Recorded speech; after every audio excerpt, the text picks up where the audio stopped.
Bonjour, dans cette vidéo, je vous propose de vous montrer comment passer de l'énoncé d'un texte, parlant de probabilité, au tableau de probabilité qui lui correspond par rapport aux événements qui sont énoncés. Ensuite, comment construire l'arbre de probabilité pondérée qui correspond au tableau et donc à l'énoncé. Et enfin, de voir comment on utilise l'un et l'autre pour calculer des probabilités, probabilité d'intersection d'événements et probabilité totale. Alors, si je lis le texte, une enquête réalisée auprès de 1500 élèves d'un lycée vise à connaître leur type de téléphone portable et de forfait. Il en ressort que 1275 élèves possèdent un smartphone et que parmi eux, 20% ont un forfait bloqué. 1065 élèves ont un forfait non bloqué. Donc en fait, l'objectif, c'est qu'on interroge au hasard un élève du lycée et on considère les événements suivants. C'est ça qui est important. L'événement S, l'élève interrogé a un smartphone. Donc, le fait que l'élève interrogé, pour l'événement S, l'élève interrogé a un smartphone dans notre tableau, ça va se répercuter sous la forme de deux colonnes. Soit il a un smartphone, donc l'événement S est réalisé, soit il n'a pas de smartphone, donc l'événement S bar est réalisé. S bar étant l'événement contraire de l'événement S. Ensuite, événement B,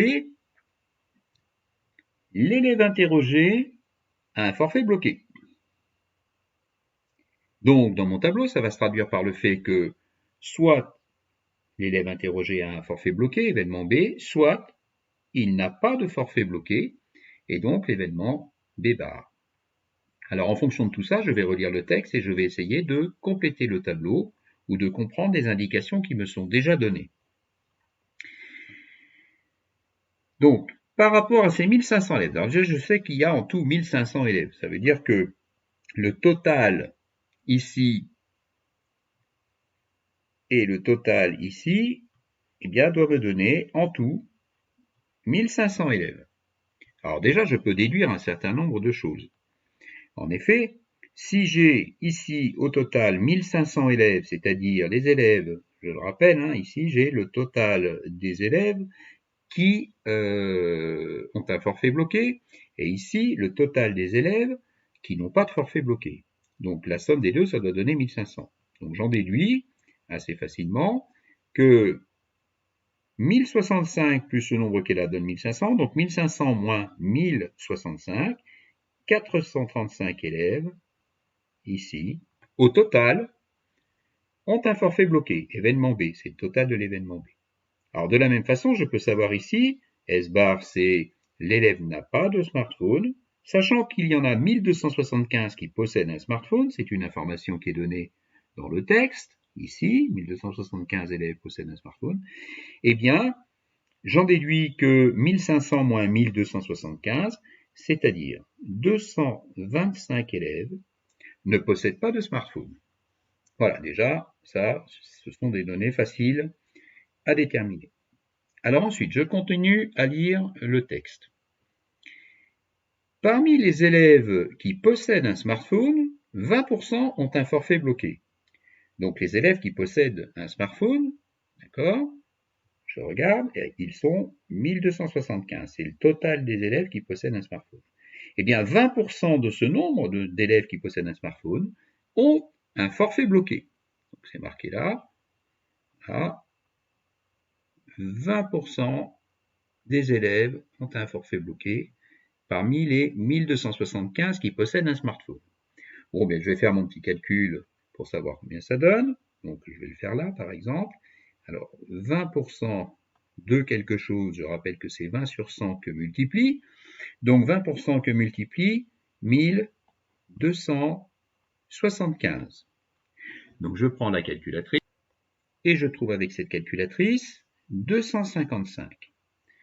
Donc ici, je vais pouvoir noter que 255 élèves ont un forfait bloqué, donc B, parmi ceux qui possèdent un smartphone. Donc c'est l'intersection de la ligne ont un forfait bloqué et de la colonne possèdent un smartphone. 255. Donc évidemment, je vais pouvoir en déduire ici les élèves qui possèdent un smartphone, mais qui n'ont pas de forfait bloqué.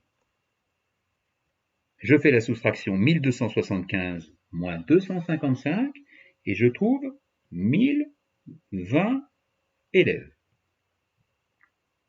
Alors, finalement, on me dit ensuite que 1065 élèves ont un forfait non bloqué. Donc ça, je le sais déjà, c'est marqué dans mon tableau. Ici, Bébarme ont un forfait non bloqué, 1065 élèves. Alors, avec les renseignements que je viens de trouver, eh bien, je peux déterminer les deux nombres qui me manquent ici. En effet, 255 élèves possèdent un smartphone et ont un forfait bloqué.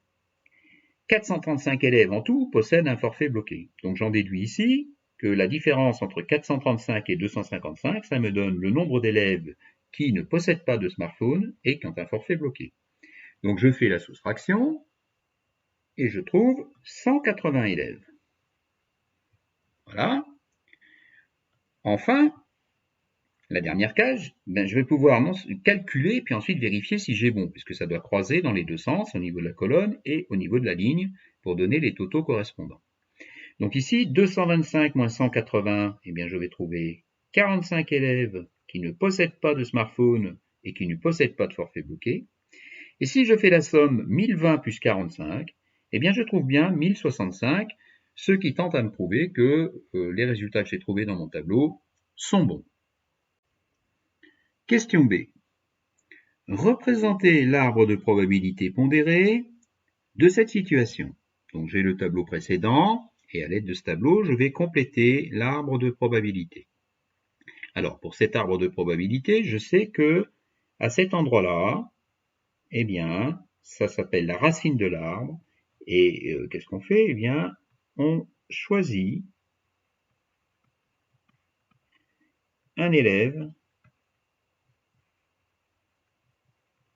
au hasard parmi les 1500 élèves.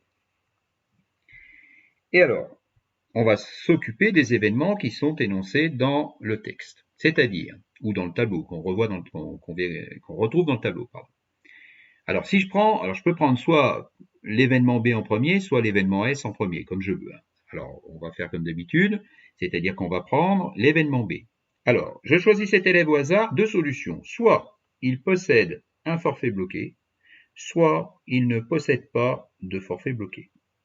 Donc alors ici, pour me repérer, ce que je peux faire, c'est marquer, parce que c'est des fois plus facile à comprendre, qu'ici c'est bloqué, et ici c'est non bloqué,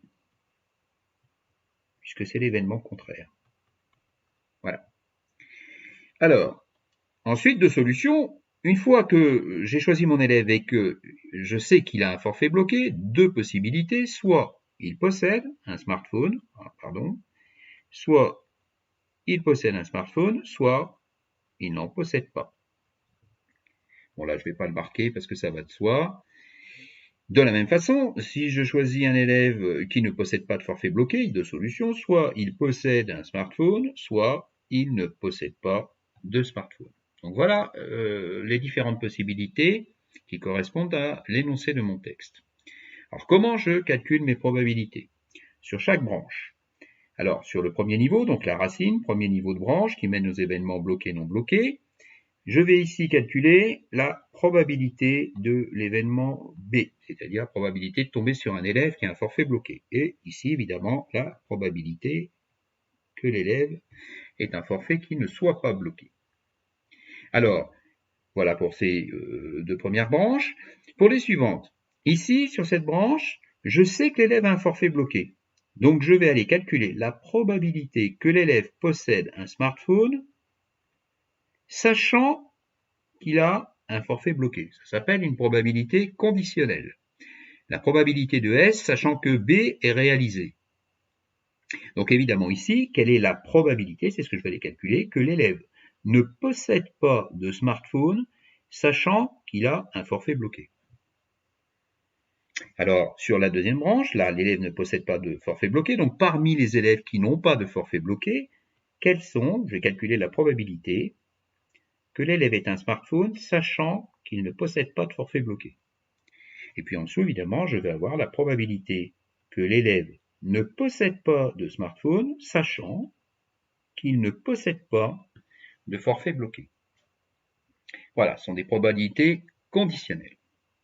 Alors ce que je vous propose, c'est de commencer par calculer les deux premières. Donc la probabilité que l'élève possède un forfait bloqué quand j'en choisis un au hasard parmi les 1500. Donc je vais faire ça là. La probabilité de B. Bien, c'est le nombre d'issues favorables à B divisé par le nombre total d'issues possibles, c'est-à-dire le nombre total d'élèves qui possèdent un forfait bloqué. Donc dans mon texte, si je regarde, j'en ai 435, divisé par le nombre total d'élèves du groupe ou du lycée, 1500. Donc j'ai en fait 435 issues favorables, donc d'élèves qui possèdent un forfait bloqué, divisé par en tout 1500 élèves. Donc je choisis un élève parmi les 1500. Donc si je fais ce calcul, je trouve 0,29, donc 29%. Donc voilà pour ce premier calcul, ça c'est la probabilité de l'événement B. Alors pour calculer la probabilité de l'événement contraire, eh bien, je vais utiliser la formule que je vous ai déjà indiquée, c'est-à-dire la probabilité de l'événement B bar, l'événement contraire, c'est 1 moins la probabilité de B. Évidemment, parce que soit il possède un forfait bloqué, soit il n'en possède pas. Donc la somme des probabilités, ça doit donner 1. Donc si je fais ce calcul, eh bien, je vais trouver 1 moins 0,29, c'est-à-dire 0,71. Donc j'ai 71% de chance de tomber sur un élève qui possède un forfait qui n'est pas bloqué. Donc ça, c'est pour calculer P de B bar. Alors, je le rappelle, je l'ai déjà dit dans les exercices précédents, mais souvenez-vous que la somme des probabilités sur un même niveau de branche qui partent soit de la racine, soit d'un nœud de l'arbre, eh bien, la somme des probas, ça doit donner 1. La somme des probabilités égale 1. Ça, c'est important. Bon, voilà. Donc, je vais aller compléter déjà sur mon arbre les probabilités que je viens de déterminer. Donc là, je vais gommer ça. Voilà. Ici, je vais faire la même chose et je vais renseigner les probabilités que je viens de trouver. Donc, ici 0,29, ici 0,71. La somme fait bien 1. Bon, évidemment, j'aurais pu trouver la probabilité de B bar en allant chercher les élèves qui ne possèdent pas de forfait, qui n'ont pas de forfait bloqué, par contre, Donc, j'en aurais trouvé 1065 sur 1500, vous pouvez vérifier, 1065 sur 1500, ça fait 0,71. Alors maintenant, je vais passer au calcul de probabilité conditionnelle, c'est-à-dire, dans un premier temps, par exemple celle-ci, quelle est la probabilité que l'élève possède un smartphone, sachant qu'il a un forfait bloqué. Voilà, sachant que B est réalisé. Alors on va voir ça ensemble. Donc je le note, probabilité que l'élève ait un smartphone, sachant qu'il possède un forfait bloqué. Alors, dans mon tableau, eh bien, je vais aller chercher, dans un premier temps, les élèves qui possèdent un forfait bloqué. Donc il y en a 435. Donc en fait, le calcul va se faire par rapport à ces 435 élèves qui possèdent un forfait bloqué. Et parmi ces élèves, je vais aller chercher le nombre d'élèves qui possèdent un smartphone. Donc vous voyez, sur la ligne, forfait bloqué, possède un smartphone, là, il y en a 255.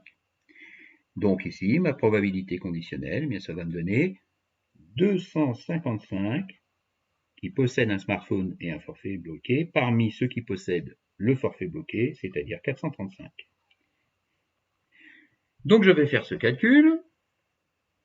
Je trouve arrondi au millième 0,586.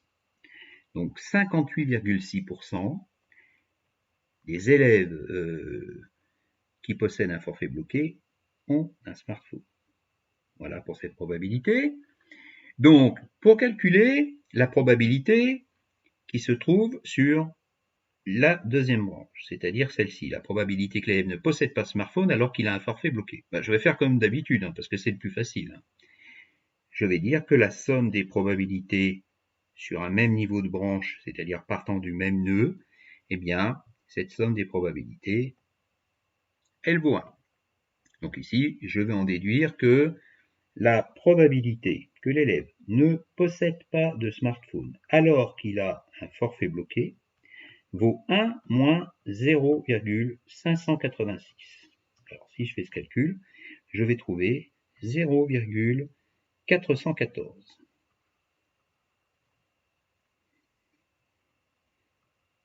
Voilà.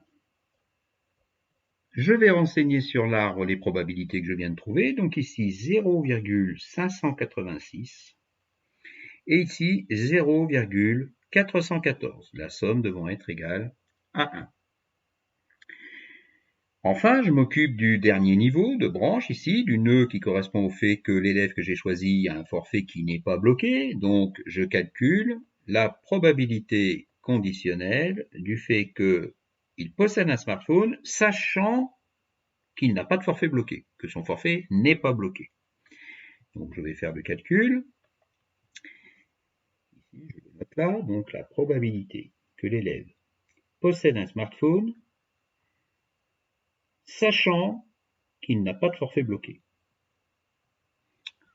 Alors comment je vais faire dans mon tableau? Eh bien cette fois, je vais aller chercher tous les élèves qui n'ont pas de forfait bloqué. Des barres. Donc les élèves qui n'ont pas de forfait bloqué, voilà, 1065. Donc je vais faire le calcul par rapport à ces 1065 élèves qui n'ont pas de forfait bloqué. Parmi ces élèves, quels sont ceux qui possèdent un smartphone? Donc je me place sur la ligne non pas de forfait bloqué et je vais chercher la colonne ont un smartphone. Donc j'en trouve 1020. J'en déduis que la probabilité conditionnelle que je cherche, eh bien c'est 1020 qui possèdent un smartphone parmi les élèves qui ont un forfait qui n'est pas bloqué sur 1065. Donc je fais le calcul avec ma calculatrice et je trouve 0,958, donc 95,8%. Voilà. Et de la même façon que précédemment, vous l'avez compris désormais, la somme des probabilités sur un même niveau de branche, c'est-à-dire par rapport à ce nœud, doit valoir 1. Donc j'en déduis que la dernière probabilité qui me manque, la probabilité que l'élève ne possède pas de smartphone, sachant qu'il ne possède pas de forfait bloqué ou que son forfait n'est pas bloqué, alors je le précise, sur mon arbre, c'est cette probabilité-là, eh bien, elle va valoir 1 moins 0,958. Donc si je fais ce calcul, eh bien je trouve 0,042. Voilà. Donc vous voyez, c'est assez simple de passer du tableau à l'arbre pondéré de probabilité. Alors, le plus compliqué, en fait, c'est de bien lire le texte pour compléter le tableau, ou de bien lire le texte pour passer directement à l'arbre.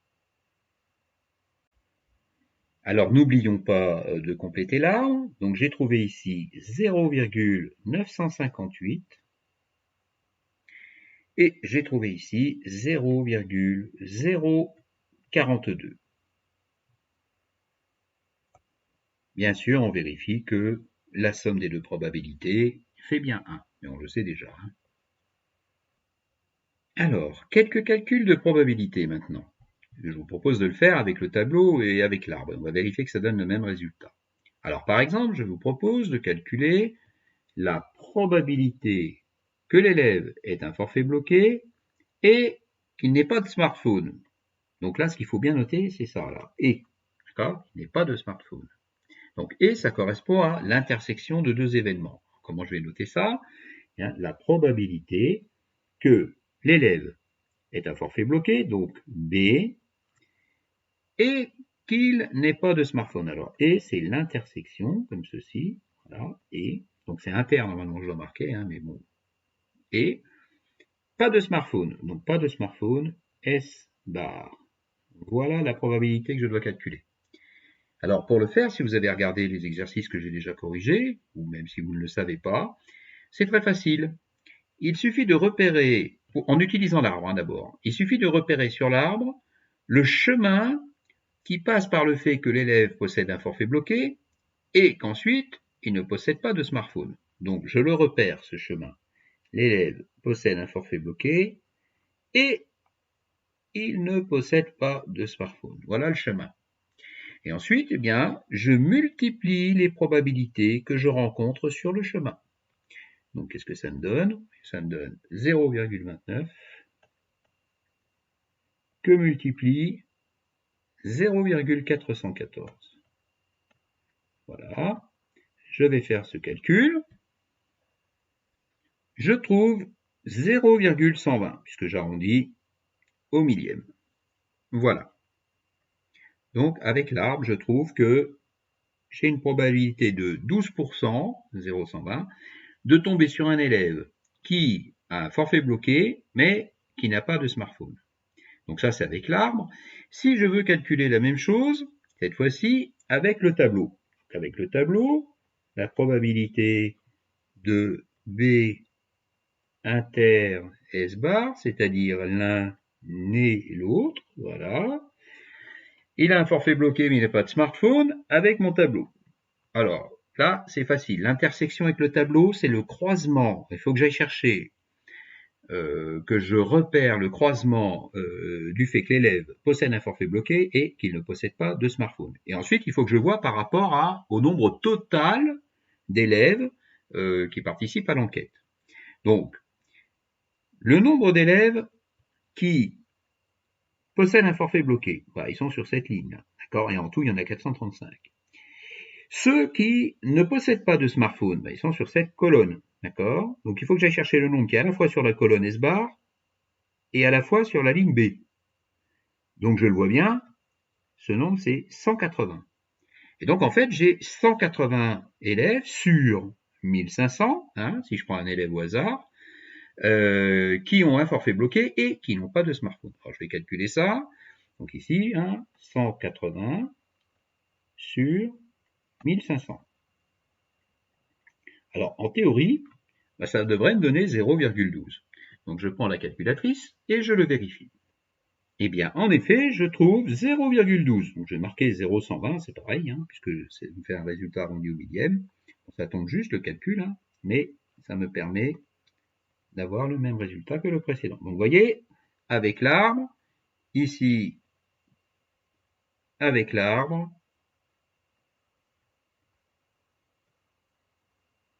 ici, avec le tableau. Donc on trouve la même chose. Bon, je pense qu'il n'est pas nécessaire que je vous fasse un autre exemple d'intersection.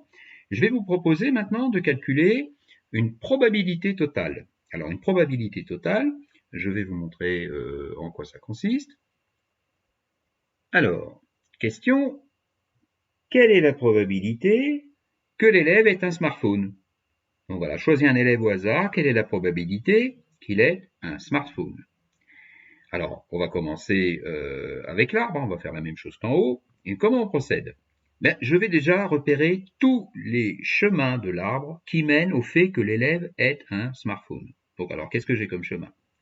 Eh bien, j'ai le chemin qui mène à S, ici, donc l'élève possède un smartphone, donc je suis le chemin. Donc, il a un forfait bloqué et il possède un smartphone. Voilà, je le repère. Mais j'ai aussi le fait que l'élève a un smartphone, je le retrouve là. Alors en effet, je suis le chemin qui correspond. L'élève n'a pas de forfait bloqué et il a un smartphone. Donc voilà. Donc en fait, finalement, qu'est-ce que je remarque là-dedans? Eh bien, j'ai deux chemins. Je vais calculer les probabilités comme tout à l'heure, qui correspondent à l'intersection des deux. Donc l'élève a un forfait bloqué et il possède un smartphone. Je vais calculer la probabilité que l'élève ait un forfait non bloqué et qu'il ait un smartphone. Et puis ensuite, j'ajouterai les deux. Donc ici, ça va me donner quoi? Ça va me donner la probabilité que l'élève ait un smartphone. Ça donne. Je suis les calculs. Hein. Premier chemin, le chemin jaune, 0,29 fois 0,586.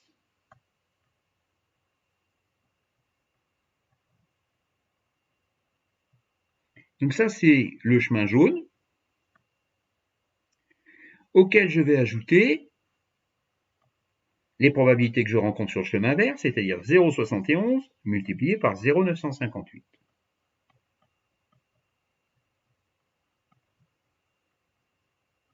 Voilà. Donc, ça c'est le chemin vert. J'ajoute les deux directement avec ma calculatrice et je regarde combien ça fait. On trouve 0,850 arrondi au millième. Donc 85%, 0,85, c'est pareil, hein, 0,85 ou 0,850, c'est la même chose. Donc voilà la probabilité du fait que l'élève possède un smartphone calculé avec l'arbre. Je vais rectifier la petite couleur là. Voilà, c'est mieux comme ça me plaît mieux. Bon, je vais vérifier que je trouve bien le même résultat avec le tableau. Donc ça, c'est avec l'arbre, hein, on est bien d'accord, on va le noter. Voilà, donc ça, c'est avec l'arbre. Alors, si je fais la même chose avec le tableau, comment ça fonctionne? Alors là, c'est beaucoup plus simple. Hein. La probabilité que l'élève possède un smartphone, je vais aller chercher dans mon tableau combien d'élèves possèdent un smartphone par rapport au nombre total d'élèves. Alors, les élèves qui possèdent un smartphone, c'est la colonne qui est là. Combien y en a-t-il en tout? Il y en a 1275. Je choisis un élève parmi 1500. Et donc, ma probabilité, eh bien, c'est 1275 issues favorables sur 1500 issues possibles en tout. 1500 élèves. Si je fais ce calcul, je retrouve 0,85. Donc, le même résultat. Bon, évidemment, je ne suis pas surpris. Enfin, il vaut mieux que je trouve le même résultat d'ailleurs. Donc voilà, ça c'est avec le tableau. Bon, bien, on a fait le tour à peu près de tout ce qu'il fallait savoir. Vous avez ici un exercice complet avec des calculs de probabilité qui utilisent à la fois le tableau et l'arbre de probabilité pondéré associé. J'espère également que ça vous sera utile pour bien comprendre et pour bien réussir vos exercices, vos évaluations, voire votre CCF. Voilà, bon courage.